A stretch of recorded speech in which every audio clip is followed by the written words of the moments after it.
अरे हाँ, ऐसे बोलना था, मैं भूल गया था। आप 36 37 दोनों निकालो। 36। हाँ, दोनों निकालो एक बार, एक बार निकालो। हाँ, तो एक्चुअली हमारा जो सब्जेक्ट चल रहा था कि कर्मयोग में हम पढ़ रहे थे। कर्मयोग में हमने मतलब कि हमने देखा था कि किस तरह भगवान ने अर्जुन को बताया था कि तुम्हें किस तरह कर्मयोग करना है, कर्म संन्यास नहीं लेना है। दूसरा, तुम्हें कर्म कांड मतलब कि यज्ञ करना पड़ेगा, क्यों? ताकि तुम बिना यज्ञ के रह नहीं सकते हो, क्योंकि सब कुछ जो भगवान देवी देवता करने में दे रखे हैं, तो देवी देवताओं के लिए आपको यज्ञ करना पड़ेगा। इसलिए कर्म कांड से तुम्हें आपको यज्ञ करना पड़ेगा। उसका बाद हमने देखा था कि किस तरह एग्जाम्पल सेट करने के तुम्हें युद्ध करना पड़ेगा। उसका हमने पढ़ा था कि भगवान बोले कि अर्जुन बोला कि ठीक है, आपने सब कुछ बोल दिया, लेकिन भगवान मेरे अंदर जो वासना है वो कैसे खत्म होगा? वासना, जैसे आपने वासना खत्म करने के लिए बताते हैं कि जैसे आप लोग मतलब कि अर्जुन बोल रहे हैं कि आपने मुझे स्थित प्रज्ञ के पद को मतलब स्थित प्रज्ञ तक ले आए थे अपने सेकंड चैप्टर में। इस तरह भगवान बोलते हैं कि तुम्हें स्थित प्रज्ञ होना चाहिए। तो स्थित प्रज्ञ के बारे में बात करने के बाद अर्जुन बोलते हैं कि आपने स्थित प्रज्ञ का, लेकिन जो मेरे अंदर की वासना है, जो मुझे कभी भी एक्टिव होता है, जिसमें मैं परेशान हो जाता हूँ, उसको कैसे बस में करते? तो बोलते हैं, श्लोक आती है अर्जुन वाच कि अथ केन प्रयुक्त अयम पापम चरते पुरुष अनिच्छन अपि वार्षण्य बलादि नियोजित। हे भगवान मतलब अर्जुन का, हे बृहस्पति, कि मनुष्य न चाहते हुए भी पाप कर्मों के लिए प्रेरित क्यों होता है? ऐसा लगता है कि उसे बलपूर्वक हमें लगाया जाता है। अर्जुन को समझ गए, देखो बोल रहे हैं कि न चाहते भी इंसान पाप कर्म में लग जाता है। जैसा लगता है कि बलपूर्वक कराया जा रहा है। कि हमारी लाइफ में ये होता है कि हमें भी लगता है कि आप देखते होंगे कि जब हमारे जो अंदर जो वासना जब आती है ना, तो वो हमें लगता है कि बलपूर्वक लगाया जा रहा है, बलपूर्वक। हाँ? आप मैं आपकी मृदंग लगा दो, मृदंग करता लेगा है ना। तो वापस जो सेकेंड है, फिर भगवान बोलते हैं काम ऐसे क्रोध ऐसे रजो गुण समुद्रव महासनो महापापम वृद्धि एनम यह प्यारी नाम। भगवान बोलते हैं कि हे अर्जुन, इसका कारण रजोगुण के संपर्क से उत्पन्न काम है, जो ऊपर करो। हाँ, जो बाद में अ, जो बाद में क्रोध का रूप धारण करता है और इस संसार का सर्वभक्षी पापी शत्रु। तो भगवान डॉक्टर बोलते हैं कि जो तुम बलपूर्वक बोल रहे हो, जो वो लगाया जा रहा है, वो पाप तुमसे हो जा रहा है, उसका कारण क्या है? रजोगुण। कि तुम्हारे अंदर रजोगुण के कारण तुम्हारे अंदर ये पाप हो रहा है। रजोगुण के कारण तुम्हारे काम क्रोध सब आ रहा है। मान लीजिए किसी को भी देखते हैं, हमने श्लोक पढ़ा था 2.62 में, जहाँ तक विशांत पुंस किसी को जाए थे, किस तरह आप किसी देखते हो उसे आसक्त हो जाते हो, फिर उसको पाना चाहते हो, तो पाना मतलब कि लस्ट, फिर उसको नहीं मिलता तो क्रोध होता है। उसी तरह है अर्जुन कि ये तुम्हारा रजोगुण का कारण है, रजोगुण के कारण तो क्रोध उत्पन्न होता है। अब क्रोध हो गया, रजोगुण के कारण तुम्हारा रजोगुण के कारण तुम्हारा जब काम उत्पन्न होता है, फिर काम नहीं मिलने से तुम्हें क्रोध आती है। अब फिर क्रोध से धीरे धीरे किसी डिग्रेड होते हो। तो वहां डॉक्टर बोलते हैं कि तुम्हें इसका कारण रजोगुण है। तो हम जब इसका पर्पट पढ़े ना, पर्पट में प्रभात बोलते हैं कि रजोगुण तो है, लेकिन उसे धीरे तक सत्वगुण तक लाना पड़ेगा। जब अपने इंद्रियों को धीरे तक लाओगे सत्वगुण तक, तब उसे धीरे तक कंट्रोल कर पाओगे। फिर मैंने बोला था ये ठीक है, लस्ट क्या है, काम क्या है? काम मतलब कि आप खुद की सेंसर से कंट्रोल करना, मतलब सेंसर को संतुष्ट करना। कि आपको खुद की सेंसर को कंट्रोल करना है, सॉरी, कि सेंसर को संतुष्ट करना है। इसीलिए हमें चाहिए कि अपने सेंसर को भगवान की सेवा लगाएं, तभी हम अपनी काम वासना से बच सकते हैं। अब निकालते हैं तो आगे का श्लोक निकालते हैं। अब निकालो श्लोक 38। अब 38 श्लोक पढ़ो, आप पढ़ते हैं आप इसको। भूमेनाव्रियते बहिः यथा आदर्शमेलन च यथा उल्बेन आवृता गर्भ तथा तेनेदम् आवृतम्। जिस तो प्रकार इसमें बोले अग्नि कि धुएं हाँ, पढ़ो जिस पढ़ो पढ़ो प्रकार पढ़ो। अग्नि जिस प्रकार अग्नि धुएं से, दर्पण धूल से अथवा भ्रूण गर्भाशय से आवृत रहता है, उसी प्रकार जीवात्मा इस काम की विभिन्न मात्राओं से आवृत रहता है। हाँ जीवात्मा तो के बस बस रुक जाओ रुक जाओ, हम पर बाद में देखेंगे। आप देखिए मतलब कि पहले क्या बोले, पहले भगवान बोले कि ये रजोगुण के कारण, रजोगुण के संपर्क में आने से काम आती है, फिर काम से क्रोध आती है। कि रजोगुण में रहोगे ना तो रजोगुण क्या होता है कि पैशनेट लाता है कि ये चाहिए, ये कर दूंगा, वो कर दूंगा, और अपने सेंस को चाहते हैं संतुष्टि, जो भी मिला उसको पाना चाहते हैं कि किस तरह अपने सेंस को उसको एंजॉयमेंट कराओ। तो ये होती है आपको रजोगुण के कारण। अब आगे क्या होता है, भगवान बोले कि ये काम है, लेकिन आगे क्या बोल रहे हैं कि काम कहाँ छुपा है। लेकिन उसका एग्जाम्पल देते हैं कि जिस प्रकार अग्नि धुएं से, दर्पण धूल से अथवा भ्रूण गर्भाशय से आवृत रहता है, उसी प्रकार जीव आत्मा इस काम की विभिन्न मात्राओं से आवृत रहता है। आपने देखा होगा कि जिस तरह अग्नि होती है, अग्नि के साथ धुआं होती है, ठीक है। और एक और एग्जाम्पल देती है, दर्पण में धूल होती है, अतिशय गर्भाशय शिशु भी आवृत होता है, भ्रूण गर्भाशय से आवृत होता है। जीवात्मा जो होते हैं वो काम से आवृत होता है। जैसे मान लीजिए कि जैसे अग्नि है, आपको अग्नि के साथ साथ क्या दिखेगा, आपको धुआं भी दिखेगा, ठीक है। और क्या, दर्पण है, पूरा सफेद दर्पण है, लेकिन साथ में क्या दिखेगा उसका, धूल भी दिखेगा। लेकिन जो भ्रूण है वो भी गर्भाशय के अंदर दिखेगा। सेम एज इट इज जीवात्मा के अंदर भी एक काम रूपी ये आवरण भरा पड़ा है। समझ गए ना कि किस तरह काम रूपी ये पूरा जीवात्मा के ऊपर लगा हुआ है, ये कवरिंग है काम का। इसे बोलते हैं कि जैसे अब ये शरीर है, शरीर का मतलब कि आत्मा है, आत्मा को कवर किया है मन बुद्धि अहंकार, फिर उसके और कवर किया है ये बॉडी। उसी तरह अगर जीवात्मा को पूरा कवर किया है ये काम। तो ये बता रहे कि किस तरह काम को आवृत किया है, मतलब कि जीवात्मा को आवृत किया है काम, तो हमें किस तरह इस आवरण को हटाना चाहिए। एक सेकंड देखते हैं, हरी बोल। इसलिए एक और प्रोग्राम में जा रहा हूँ, तो इसका पर्पट पढ़ो प्रो आप। एक जीवात्मा के आवरण की 3 कोटियां हैं, जिनसे उसकी शुद्ध चेतना धूमिल होती है। ये आवरण काम ही है, जो विभिन्न स्वरूपों में होता है, यथा अग्नि में धुआं, दर्पण पर धूल तथा भ्रूण पर गर्भस्य। जब काम की उपमा धूम से दी जाती है, तो यह समझना चाहिए कि विविध सफुरिंग की अग्नि कुछ कुछ अनुभवगम्य है। दूसरे शब्दों में, जब जीवात्मा अपने कृष्ण भावना अमृत को कुछ कुछ प्रकट करता है, तो उसकी उपमा धुएं से आवृत अग्नि से दी जा सकती है। यद्यपि जहाँ कहीं धुआं होता है वहाँ अग्नि का होना अनिवार्य है, किंतु प्रारंभिक अवस्था में अग्नि की प्रत्यक्ष अभिव्यक्ति नहीं होती। ये अवस्था कृष्ण भावना अमृत के शुभारंभ जैसी है। दर्पण पर धूल का उदाहरण मन रूपी दर्पण को अनेकानेक आध्यात्मिक विधियों से स्वच्छ करने की प्रक्रिया के समान है। इसकी सर्वश्रेष्ठ विधि है भगवान के पवित्र नाम का संकीर्तन। गर्भस्य द्वारा आवृत धूल का दृष्टांत असहाय अवस्था से दिया गया है कि गर्भ स्थित शिशु इधर उधर हिलने के लिए भी स्वतंत्र नहीं रहता। जीवन की यह अवस्था वृक्षों के समान है। वृक्ष भी जीवात्माएं हैं, किंतु उनमें काम की प्रबलता को देखते हुए उन्हें ऐसी योनि मिली है कि वे प्राय चेतना शून्य होते हैं। धूमिल दर्पण पशु पक्षियों के समान है, और धूम से आवृत अग्नि मनुष्य के समान है। मनुष्य के रूप में जीवात्मा में थोड़ा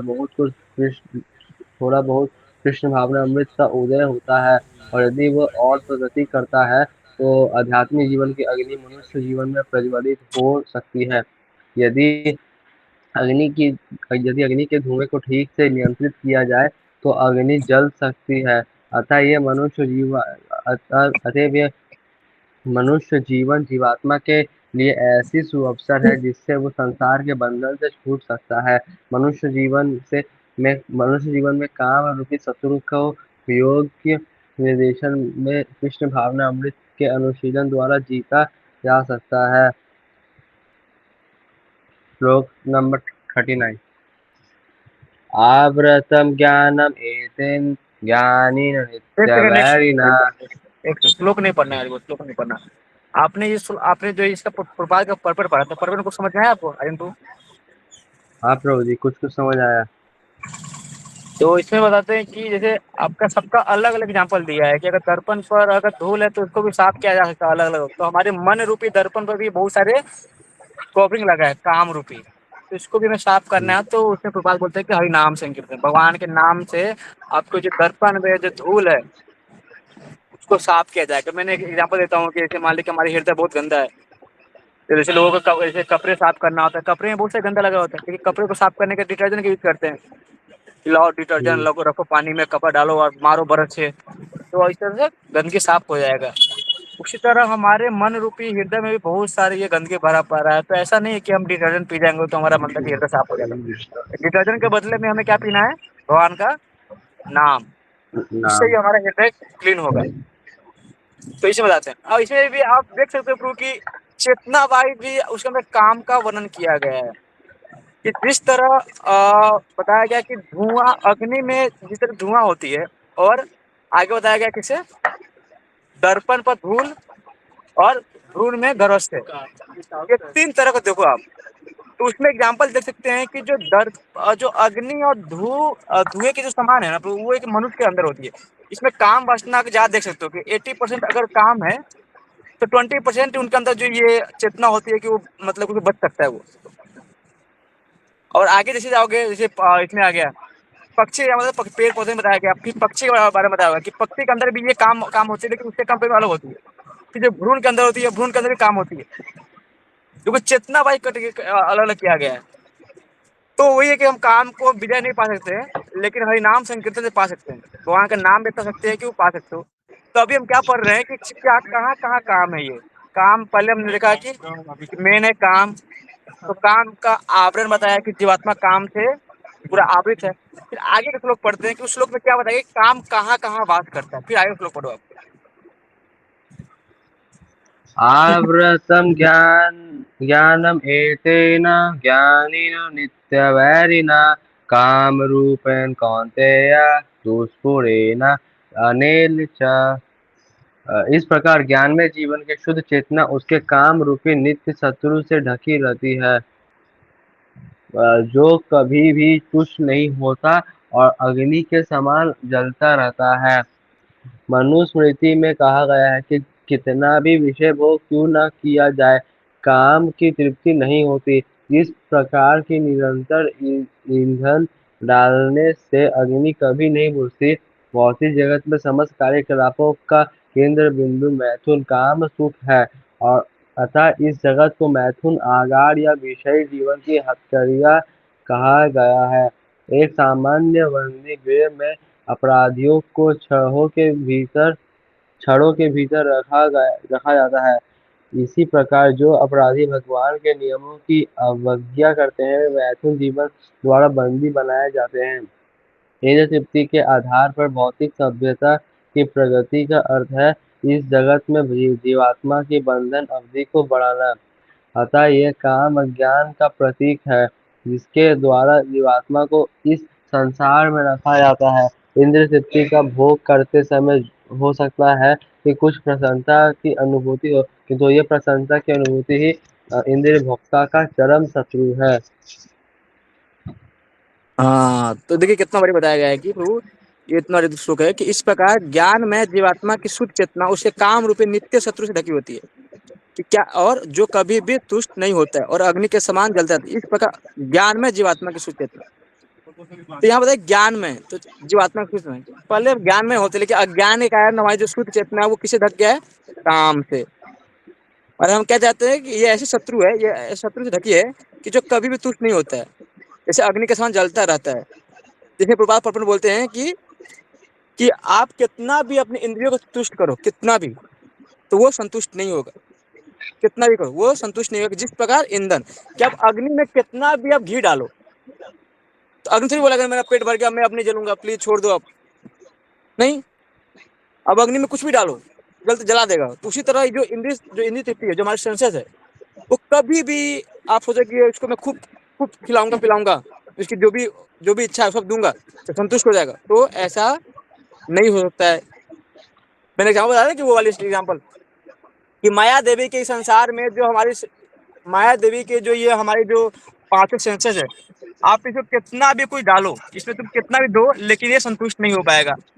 उसी तरह जिस तरह एक क्या जाल का एक टैंक है, उसमें कितना ही पानी भरो तो वो पानी वो टैंक नहीं भरेगा। उसी तरह जो हमारी इंद्रिया है, वो इंद्रिया में आप कितना भी कुछ दो, लेकिन वो संतुष्ट नहीं होगा। फिर बात आगे बोलते हैं कि क्यों, कहते जगत का नाम क्या है, मैथुनागार, केंद्र बिंदु क्या है, मैथुनागार। आप कितना भी आप यहाँ पर सुख मतलब कि वो कितना भी भोग करो, लेकिन आप सुखी नहीं हो सकते हो। तो बताया जाता है कि जो अपराधी होते हैं, अपराधी को कहाँ डालते हैं, बंदी गृह में। उसी तरह हमारे जो शत्रु है वो क्या है, काम। हम काम के थ्रू बंधे पड़े, क्या बोलते हैं उसको, एक जंजीर। कि काम एक ऐसी जंजीर के रूप में हम बंधे पड़े। तब कितना भी चाहो कि इसे संतुष्ट नहीं हो पाओगे, कितना भी चाहो कि मैं निकलूंगा निकलूंगा, लेकिन नहीं। एक ही मात्रा है कि भगवान की कीर्तन करोगे तभी निकल पाओगे। तो इंद्रियों का भोग करते समय हो सकता है कि कुछ प्रसन्नता की अनुभूति हो, किंतु ये प्रसन्नता की अनुभूति कि इंद्रिय भोक्ता का परम शत्रु है। बोलते हैं कि आप जैसे मान लीजिए एग्जाम्पल देते हैं किसमें कि आपका जैसे आप खुजली हुआ है, तो खुजली में आप खुजली लगाओगे ना, तो आपको खुजलाओगे तो अच्छा लगेगा, और करो और अच्छा लगेगा, और करो और अच्छा लगेगा। लेकिन हमें लगता है कि हम जब इंद्रिय भोग करते हैं उस टाइम हमें कुछ मिलता, मतलब उस टाइम हमें क्या लगता है, हैप्पीनेस मिलता है कि अरे अच्छा मजा आ रहा है, मजा आ रहा है, मजा आ रहा है। लेकिन अल्टीमेट उसे क्या गोल कुछ दुखी मिलेगा। तो काम का बताया कि काम एक ऐसी जगह, काम एक ऐसा शत्रु है जो आपको जंजीर से बांध के रखा है। आप इसे कभी भी संतुष्ट नहीं कर पाओगे। कि जैसे अग्नि में आपके भले ईंधन में कितना, ईंधन सब कुछ जला देता है, फिर भी ईंधन को अग्नि कभी संतुष्ट नहीं हो सकता। उसी तरह काम भी हम कितना ही पूर्ति करें, फिर भी हम संतुष्ट नहीं हो पाएंगे। आगे पढ़ते हैं, आगे श्लोक पढ़ो। इन्द्रियाणि मनोबुद्धि अस्यधिष्ठानमुच्यते एते विमोहयति ज्ञानमावृत्य देहिनम्। इंद्रिया, मन तथा बुद्धि इस काम के निवास स्थान है। इनके द्वारा ये काम जीवात्मा के वास्तविक ज्ञान को ढक कर उसे मोहित कर लेता है। हाँ, आप देख सकते हो कि काम का वास कहाँ है, हमारी इंद्रिया, मन, बुद्धि।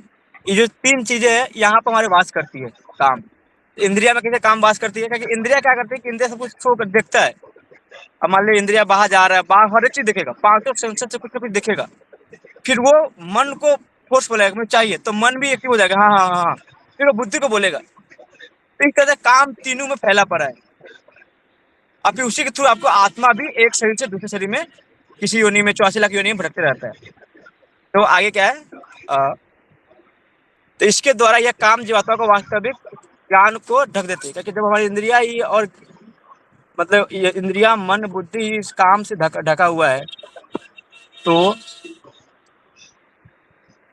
वास्तविक ज्ञान को ढककर उसे मोहित करता है। तब सब समझ सकते हैं, क्योंकि हमारे हम इंटेलिजेंस से भी हम ज्ञान से ही हम बाहर निकल सकते हैं।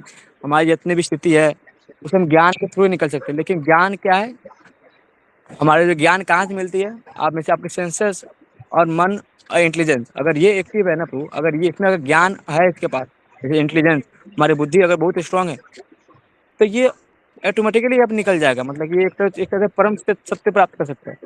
लेकिन हम इंद्रियों के द्वारा इतना इतना मोहित हो चुके हैं, ताकि इंद्रिया काम के प्रति इतना मोहित हो गया है कि हम उसको निकल नहीं सकते यहाँ से। इसलिए हमें चाहिए कि आप परपट पढ़ लो, और उसके बाद परपट पढ़कर और आप कर लेना। कर मैं वापस सेकंड प्रोग्राम में आ गया हूँ, तो मैं समझा भी नहीं पा रहा सही से, मेरे पास कुछ भी नहीं है अभी। ठीक है ब्रो, तो मैं लिफ्ट कर रहा ठीक है हूँ, प्रभु जी। तो अब तक ठीक है कर लो। प्रभु ठीक जी। है, हरे कृष्ण। अब आप दोनों पढ़ लो एक अच्छे से। ठीक है प्रभु जी। डालो। चूंकि शत्रु ने बद्धजीव के शरीर के विभिन्न सामरिक स्थानों पर अपना अधिकार कर लिया है, अतः भगवान कृष्ण उन स्थानों का संकेत कर रहे हैं जिसे शत्रु को जीतने वाला यह जान ले कि शत्रु कहाँ पर है। मन समस्त इंद्रियों का कार्यकलापों का केंद्र बिंदु है। अतः जब हम इंद्रिय विषयों के संबंध में सुनते हैं, तो मन इंद्र तृप्ति के समस्त भावों का आगार बन जाता है। इस तरह मन तथा इंद्रियां काम की शरणस्थली बन जाते हैं। इसके बाद बुद्धि ऐसी कामपूर्ण रुचियों की राजधानी बन जाती है बुद्धि आत्मा की निकट पड़ोसन है। काममय बुद्धि से आत्मा प्रभावित होता है, जिससे उसमें अहंकार उत्पन्न होता है और वह पदार्थ से तथा इस प्रकार मन तथा इंद्रियों से अपना तादात्म्य कर लेता है। आत्मा को भौतिक इंद्रियों का भोग करने की लत पड़ जाती है, जिससे वह वास्तविक सुख मान बैठता है जिसे वह वास्तविक सुख मान बैठता है।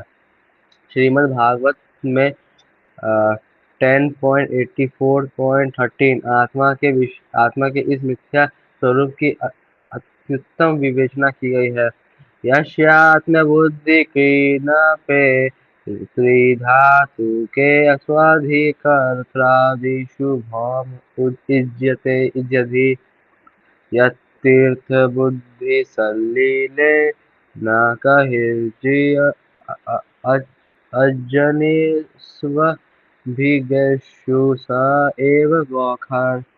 जो मनुष्य इस त्रिधातु निर्मित शरीर को आत्म स्वरूप जान बैठता है, जो देह के विकारों को स्वजन समझता है, जो जन्मभूमि को पूज्य मानता है और जो तीर्थ स्थलों की यात्रा दिव्य ज्ञान वाले पुरुष से भेंट करने के लिए नहीं अपितु स्नान करने के लिए करता है, उसे गधा या बैल के समान समझना चाहिए।